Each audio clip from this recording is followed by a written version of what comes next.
Kolbrin Bible, Book 5, Chapter 33, Speculation, Part 17. The whole chapter might retell a myth of Osiris, Isis, Horus, and Set, but the name for Isis doesn't match. MAN 33:23. Yet Osiris was sad. His heart was heavy for the people. He knew their nature and the ignorance of their ways, and therefore he assigned a protector to be the guardian of the people, one who knew truth, who was an enlightened one, who was greatest among the twice-born, one to be an ever-open channel to God, so that a flood of spiritual power should inundate the land, spreading bounty and peace over its expanse. He assigned to him all the people in the land, that they may prosper. Osiris placed the land in the hands of the appointed one, with all the water within its bounds, all the herbage, the cattle of the pasture lands, and beasts of the wild places, and all things that fly and crawl. 33:23. History doesn't repeat itself, but human behavior does. The people, decisions, and situations do change, but it would be unwise to act without being aware of the nature of humanity. We all have an expiration date. God gave us free will. That means we can affect the direction for good or bad outcomes. We crave certainty. That God does not offer.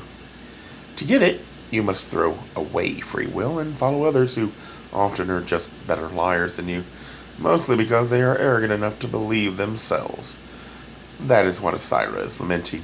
You can try and compensate for humanity's flaw, but in the end, all you are doing is buying time, setting up checks and balances through laws that will slow down humanity's race to the bottom.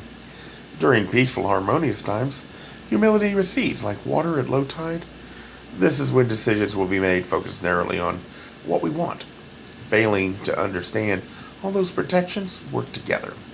Remove one part and then another, and before long, you have laws with so many exceptions that it looks like right and wrong is dependent on who you know, what you can do for others, and how much better you are at lying. When war suffering is all around and death seems imminent, we soon find comfort in working together, compromise, and find we are satisfied with just getting our needs met. We will not insist on having every desire or want fulfilled, even if it costs others what they need. Yet the damage has been done, and the next swing into peace and prosperity will make it easier to chip away at the foundations of society's harmony. It's a degenerative disease, and those in charge, even when humility is at high tide, are unwilling to address problems, refuse to give up what they already have. They will not look back and see the big picture and say, I will give this up because of the cost to society's health. Free will means that the best laws are the ones that create more harmony than it destroys. Society requires surrender of some free will to live together.